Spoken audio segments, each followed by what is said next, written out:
So, good afternoon, everybody, or good morning, depending on where you are. I'm based in Ottawa, Ontario, in Canada. 1 o'clock in the afternoon for me.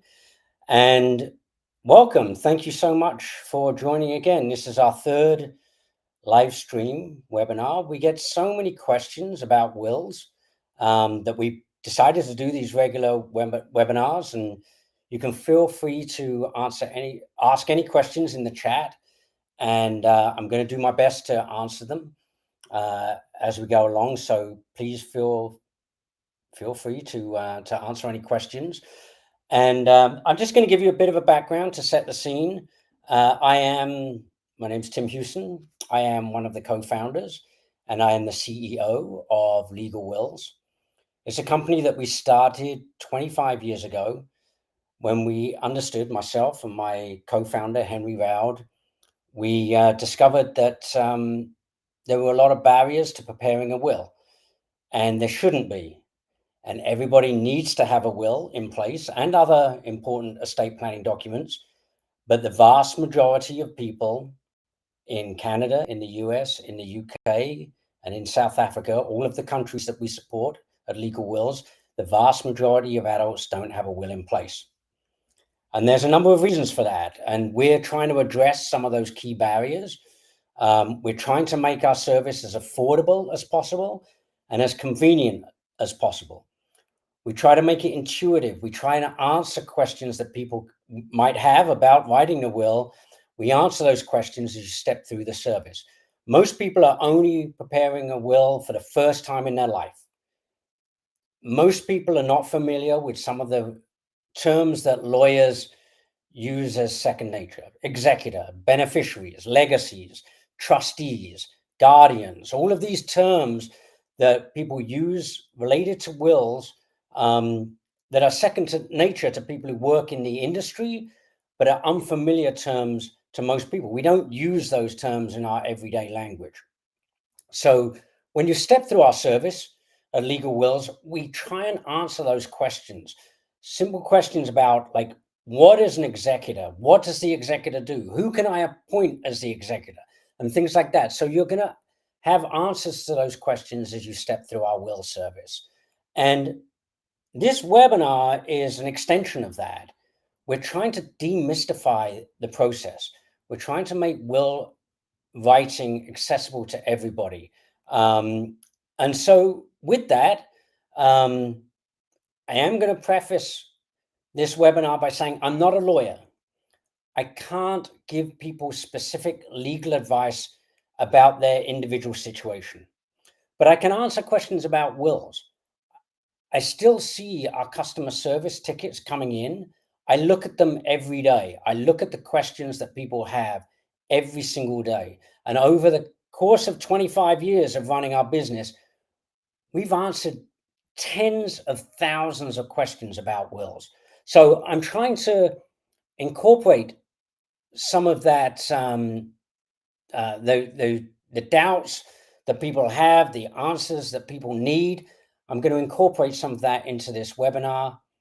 I'm going to hopefully explain it without any jargon, explain the process for writing a will, what a will is, the components of a will, and we can get into it. Let's get into it. That's my 5-minute preamble explaining I'm not a lawyer. This isn't legal advice, but I'm more than happy to answer any questions that people have.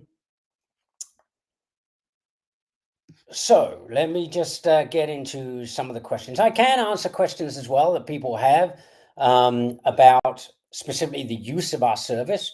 And I do see as well that one of my colleagues, Darcy, is also handling some of those questions on the chat. So if you do have any questions, we'll either answer it through the chat, or I'll see that question coming in and be able to answer it directly on the webinar. So how do we sign the will? And I guess this question is, like, what needs to be done to a document to make it a legal document? Last week, we talked a little bit about the holographic will and why that's different. And that's a will that's written entirely in your own handwriting and actually doesn't even need to be signed. It certainly doesn't necessarily need to be witnessed, depending on where the location that you're based. In Canada, in some provinces, an entirely handwritten will does not need witnesses. In some provinces, it does. So you'd need to check. But let's put that one aside and let's talk about a standard printed typed document and what needs to be done to that document to make it a legal document. So you need to sign the document at the end in ink on physical paper. For nearly all jurisdictions, it requires that document to be printed on a piece of paper and you signing that document in ink. That signature has to be signed in the presence of two witnesses. They must see you sign it, and then they, in turn, will sign to say that they saw you sign that document. All three of you need to be together at the same time, all signing that piece of paper, you to signing to say that it's your will, and the two witnesses signing to say that they saw you sign it. The witnesses do not need to read the will. They're not checking the document. They're not checking that it's all okay. They're simply signing to say that they saw you sign it. In most jurisdictions as well, a witness cannot be this. Right. So a witness can be any adult, anybody over the age of 18 or 19. In South Africa, incidentally, it's 14. But in most jurisdictions, they have to be an adult, 18 or 19 years of age. They cannot gain anything from the document. They cannot be a beneficiary in the will. And in most jurisdictions, they cannot be the spouse of a beneficiary in the will. Now, if one of your witnesses is a beneficiary, it doesn't cancel the will. It just means that that witness cannot receive what you said they were going to receive in the will. So they forgo any inheritance that they were due in the will because they signed it as a witness. So that particular bequest isn't going to count because that beneficiary signed as a witness. So the rest of the will is still valid, but they're going to lose out on their inheritance. So you sign it, the witnesses sign it. As a matter of good practice, we recommend that all three of you then initial the bottom of each page. And back to this, hold on a second, but the witness is going to read my will. They're going to see what's in the will. They actually don't have to. It's fairly common practice to cover the document with a blank sheet of paper. So that it's a personal document. It's going to describe who's going to receive what aspects of your estate. So you can actually cover the document with a blank sheet of paper for the initialing on the bottom of each page. That's fine because they're just initialing to say that they saw you sign it. Now, the law did change a little bit because during COVID, three people couldn't join each other in a room together. You couldn't go within 6 feet. You couldn't leave your house. There were a lot of restrictions around that. So many jurisdictions, provinces, states, countries, they changed the law to allow remote witnessing. In other words, you could sign it and your witnesses could watch you sign it over a Zoom call, and then they watch you sign it, put it in an envelope, send it off to the witness who will then sign it, send it off to the other witness who will then sign it, and then they will mail it back to you. So you're in each other's presence electronically, and many jurisdictions now allow that to happen. It came in for COVID, but many jurisdictions didn't change it, and they didn't roll that back. Some did. So you can check with whatever your province, state, country says, but for most purposes, just print it, get two witnesses together with you, and then you sign it and the witnesses sign it. Once all three people have done it, it's a legal document. Quick word about the affidavit of execution. We get this question a lot. So do you have to have a witness sign an affidavit, or does the will have to be notarized? That's how people phrase that question. Does the will have to be notarized? The process of notarizing the will is when at least one of your witnesses swears under oath in the presence of a notary that they were there at the signing of the document. We certainly recommend that if you feel that there may be a challenge to the will, and that challenge is based on you didn't know what you were doing, you had dementia, somebody was standing over you, pressuring you into signing something you didn't want to sign, or somebody's asserting or exerting some undue influence on you. Those witnesses are there to make sure that none of that's happening. And so they can then swear under oath, which is kind of like swearing on the Bible in a courtroom. It's the same effect. In the presence of a notary, you swear under oath that you were there at the signing of the attached document.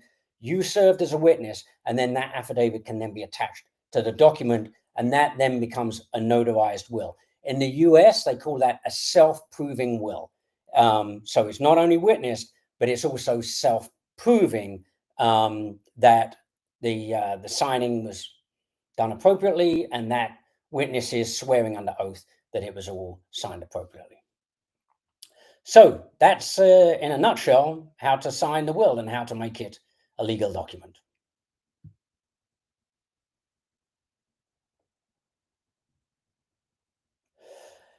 Can I make sure that something always stays in the family, or state that something can never be sold?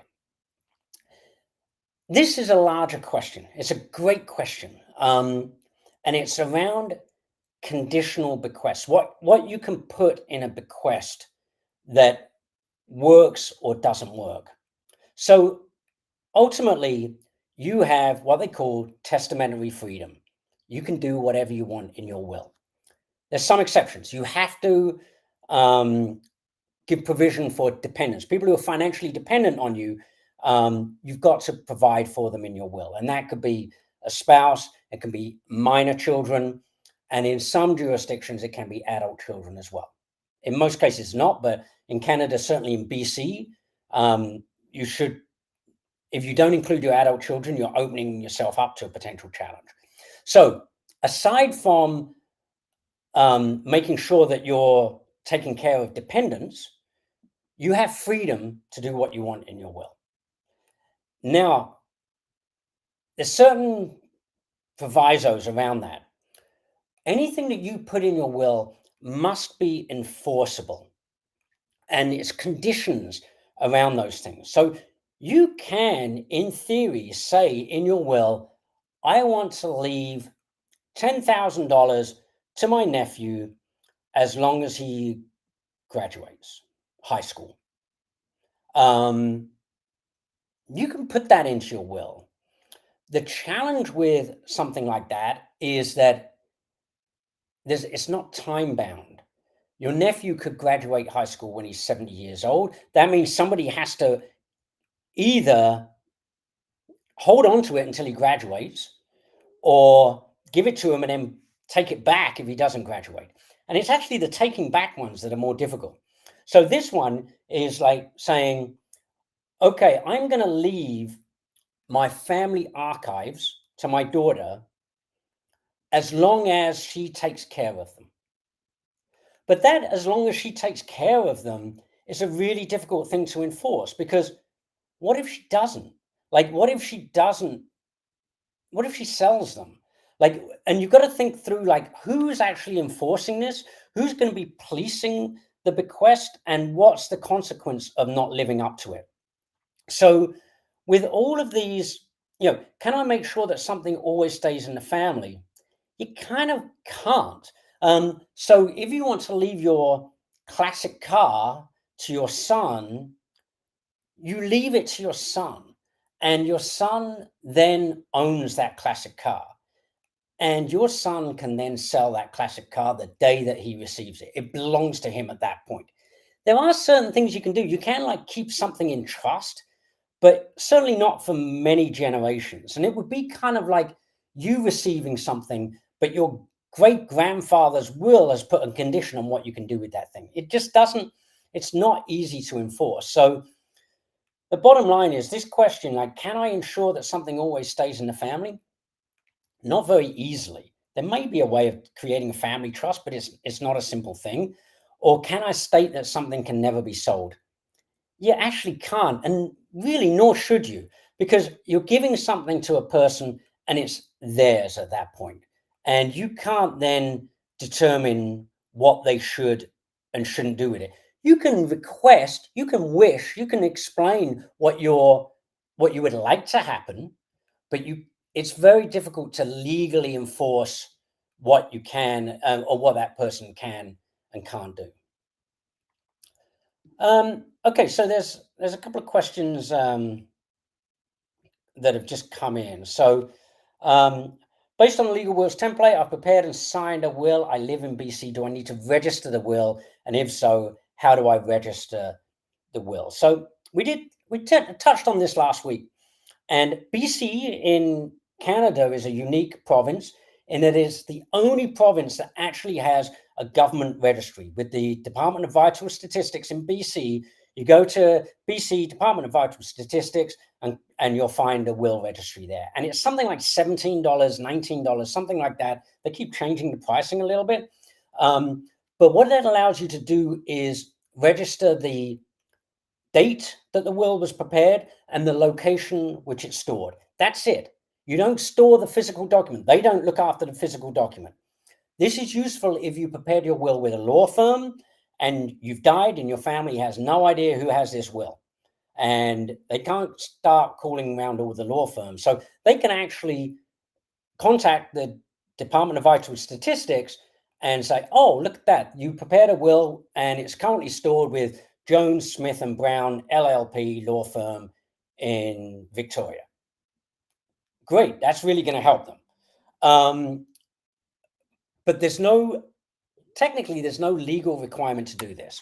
There is a legal requirement in BC for an executor to do a will search as part of the estate administration process. They are required to do a search with that Department of Vital Statistics. But there's no legal requirement for you to register it with that. And in fact, the best thing you can ever do with your will is tell your executor that you've appointed them as the executor and let them know where the will is, or just give it to them in a sealed envelope. And that applies to the rest of Canada and to all of the US and all of the UK. Just let your executor know where it is and make sure they can access it when they need it. I would say as well that there are some private companies that have set up will registries. They're private companies. They're nothing to do with the government. They don't store your physical document. In Canada, I don't know of any that store your physical document. In the UK, there are will storage services. I would caution you with that I know that in the last 12 months, at least 4 of those have gone bankrupt and gone into liquidation. And I'm not even sure what happened to all of the wills they were looking after. So be very careful. The best thing to actually do is just give it to your executive for safekeeping. Oh, I'm going to do this one very quickly. Do we need a lawyer to make a will? No, absolutely do not need a lawyer to prepare a will. A lawyer can help you with legal questions. If you have questions pertaining to the law and how the law affects your individual situation, an interpretation of a legal issue, that's what lawyers do. That's what their legal training is. But to prepare a will, anybody has the legal right to prepare their own will. You don't need a lawyer. You could be sitting in a cabin in the middle of nowhere in a forest and you can prepare your will. There's no requirement for you to contact a lawyer in order to do that. Lawyers will argue that writing your will on a piece of paper in a cabin in the woods, you're not going to get a very good will. That's probably true. But there are services like legal wills that allow you to prepare I would say, a lawyer grade will without the cost and inconvenience of working with a lawyer. But what we do not do is give you legal advice. So if you need legal advice, go and see a lawyer. If you don't need legal advice, I would say the vast majority of people do not need legal advice to prepare a will. Then absolutely you can use a service like ours and you don't need a lawyer. Incidentally, we do have a service as an add-on $69 fee to have your will checked by a lawyer, an estate planning attorney with legal training. We do offer that service if you feel that you need that.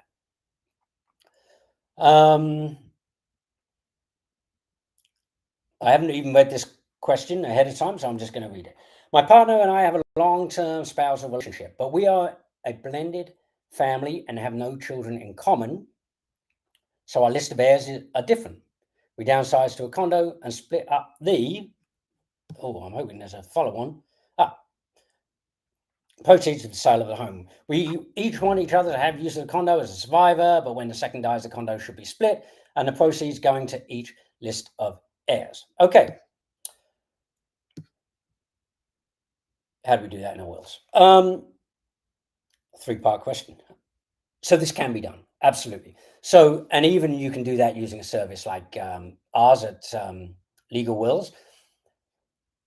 The one thing I would touch on here is the first thing is that you're in a common law relationship. Common law relationships do not have legal standing if you were to die without a will in most jurisdictions. You could live with someone for 10 years and die without a will, and your common law partner in most jurisdictions is not going to get anything. They're not part of intestate distribution. So if you're in a common law relationship, write a will.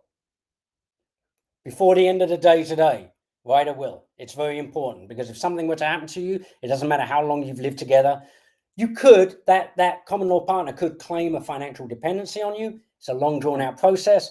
It's horrendous. They're going to have to go to court. They're going to have to make a claim. They're going to have to hire lawyers to make that claim.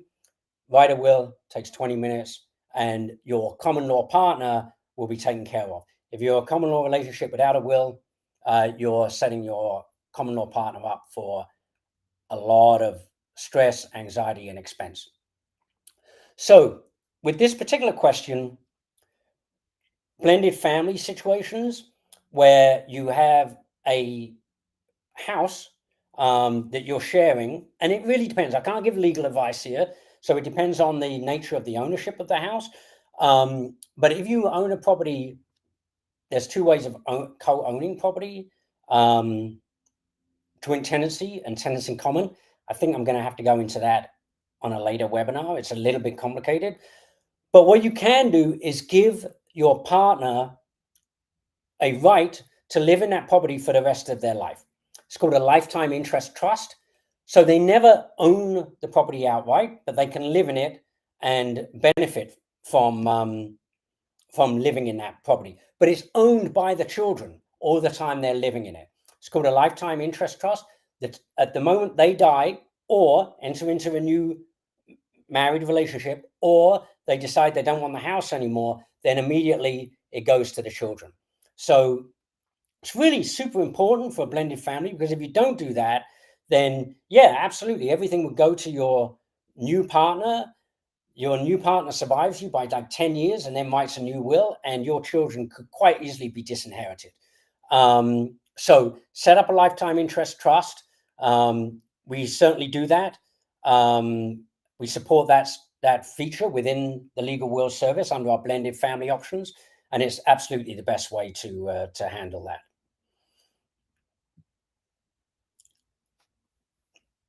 Who can be the best executor? A notary or one of the children that is a beneficiary. So there's absolutely nothing preventing a beneficiary from being the executor. You can do that. Very, very common. A lot of people might name their spouse as their main beneficiary. Everything's going to go to my spouse. And you can name your spouse as the executor. There's advantages to doing that, because the executor's then moving everything into their own name. It's logistically, it can be very straightforward. Or even naming the children as your beneficiary, and naming our children as the executor. There can be a lot of benefits to doing that.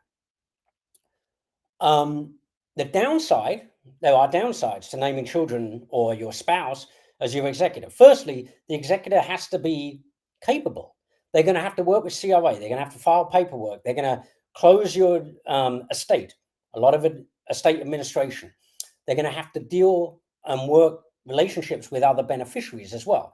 So they've got to have the skills to be super good with paperwork, well organized, a great administrator, and also have the people skills to work with other people and the other beneficiaries. Your spouse could end up being the executor in two different situations. One, you're 85 years old, your spouse is 85 years old, you've died.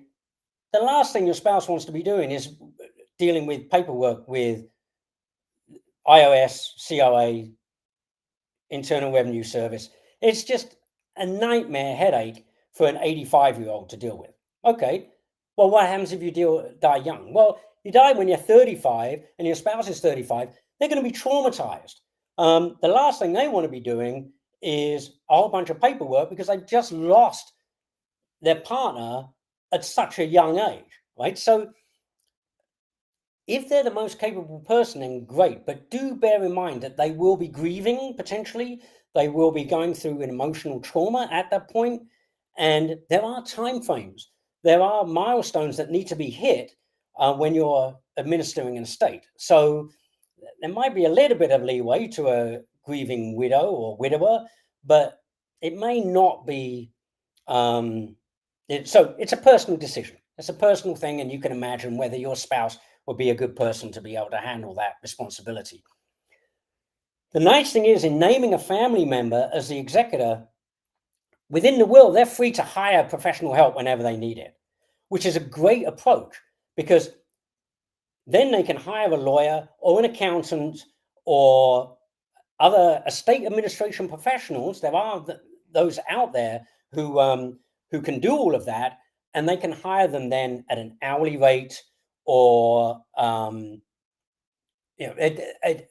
as and when needed. So that's a good approach. The counter to that, the other way, is hiring a professional executor. Professional executors, they've done it 1,000 times.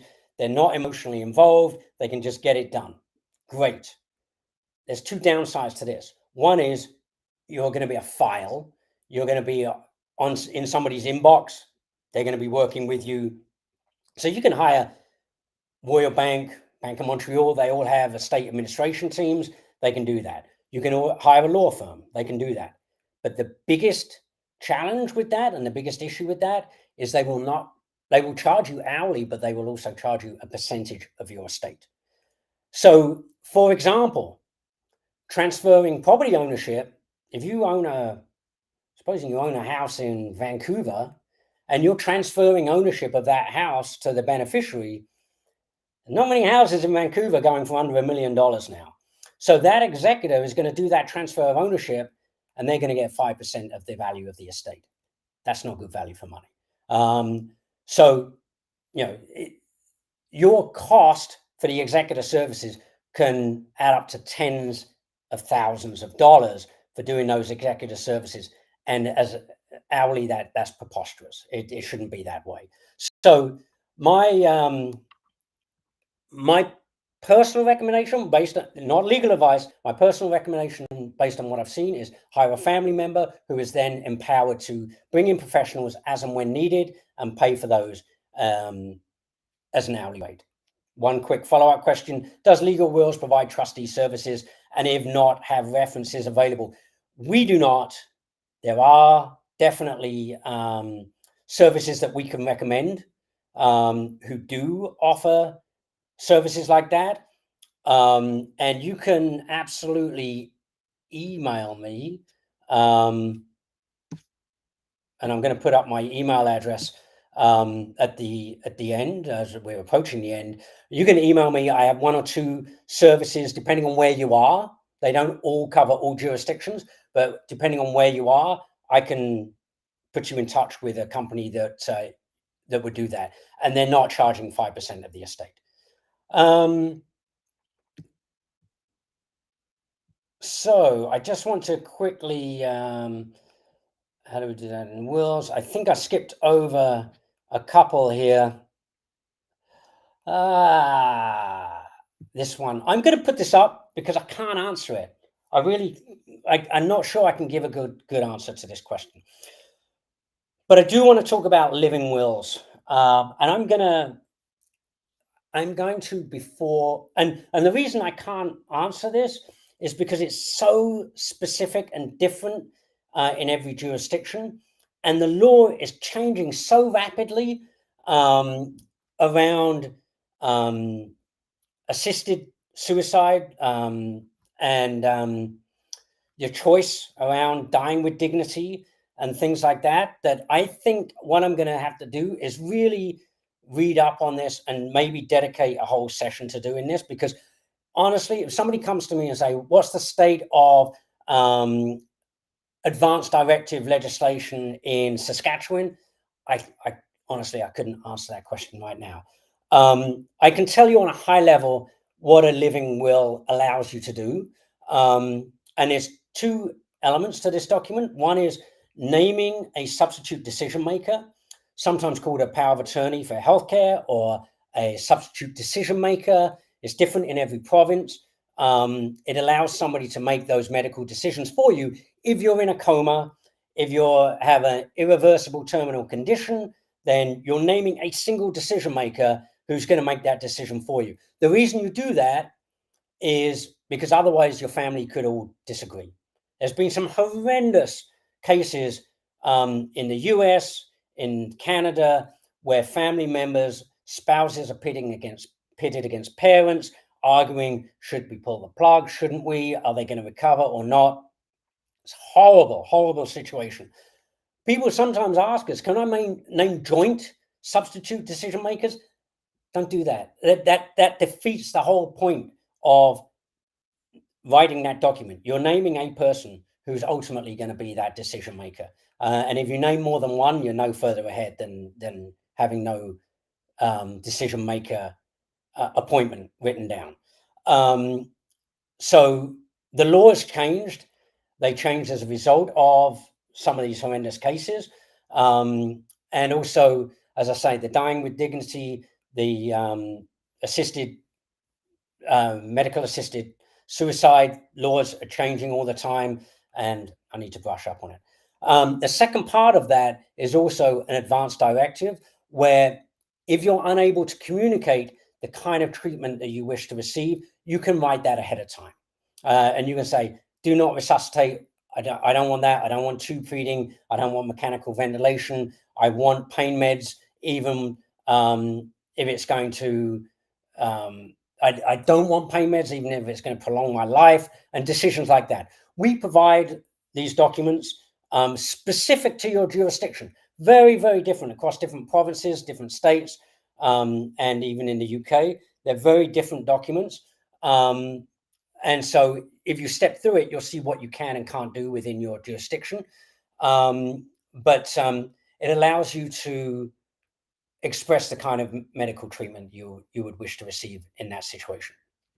So with that, we're at the end of the half an hour. I'm just going to see if there's any quick new questions. Oh, good question. Probating the will.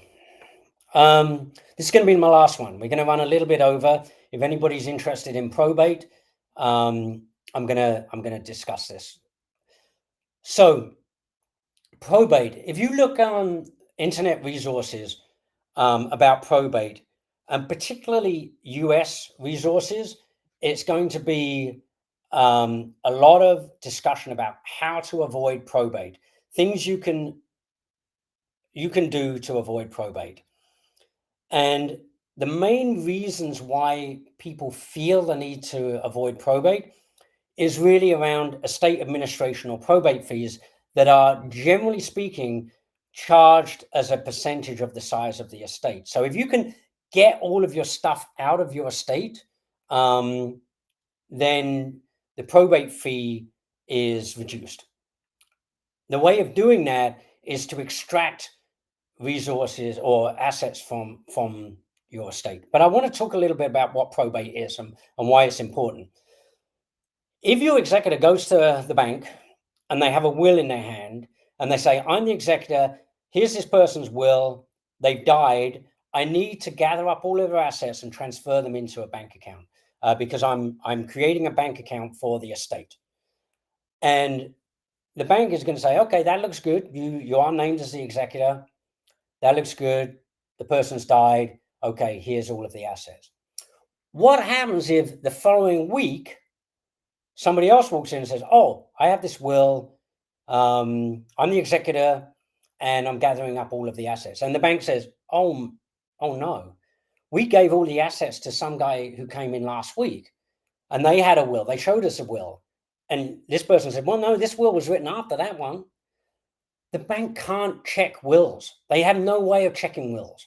Um, so the official process for validating a will and making sure it's the last will and testament that everyone's working with is probate. That's what the probate office does. An executor will never walk into a bank, or should never walk into a bank, with a will in their hand. It doesn't. A bank's not going to accept that. The executive's got to walk in with a document called a grant of probate. That's what the probate office does. They validate the will, they make sure it's the last will and testament, they check that there's no other wills, they make sure that you are the person who has been named as the executor, and once they're satisfied with all of that, they will give you a grant of probate stamped by the courts, and that allows you to go to all the financial institutions and say you're the executor, you can gather up the assets. That is probate. The only way that that can be avoided, certainly in Canada, is to either have no assets or to have everything jointly held and everything moving to the joint asset holder. So the bank does not perceive there to be any risk in releasing those funds. Okay, so I have a joint bank account with me and my spouse, and the spouse walks in and says, "Oh, unfortunately, Tim's died. I'm Tim's spouse. I'm the joint bank account holder. Can you just take his name off the account?" They can prove that I've died, and there's no risk to the bank. So in that situation, the bank's not going to ask for probate to be done. In every other circumstance, if the bank is releasing funds to a person claiming to be the executor, they're going to ask for a grant of probate. Don't fear probate, because yes, the amount that is charged in probate fees varies a lot across different provinces and even across different states. It's not, in the grand scheme of the size of the estate, a crippling amount of money. There is a bit of a time delay too. It does have to go through, and certainly during COVID, that it was backlogged, so it can slow down the estate administration process. But it's a part of. Hopefully, you're not in a desperate rush to get this money. Assets can be frozen in the meantime, but typically not between spouses. So probate, just explaining what it is and why it's there and the importance of it, means that I'm not sure it needs to be as feared as people necessarily think. So with that, I've run 8 minutes over time. I will say now that I'm actually going away on vacation for a couple of weeks. We're not going to be running another one of these webinars now until the end of August. Once we get back into our groove at the end of August, I'm hoping to do it every week. Certainly at a minimum, it's bi-weekly, but we're going to try and make it Friday, 1 o'clock Eastern. You can ask me anything related to wills or powers of attorney, any estate planning document, and I will get through as many questions as I can. So I really appreciate everybody joining today. I really appreciate the questions. They're really good questions. And I hope that there's value, and I hope that the answers to somebody else's question may have helped you in the way you think about preparing your own will. Bottom line is, get your will written. If anybody's sitting listening to this and they do not have a will in place, please, please, please write your will. You can update it if your circumstances change, but write your will. You'll be doing a favor, not for you. It doesn't matter for you, but for your loved ones, for your family, everybody who's left behind. It makes a massive difference to those people. So thank you so much, everybody, and I'll speak to you at the end of August. Thank you.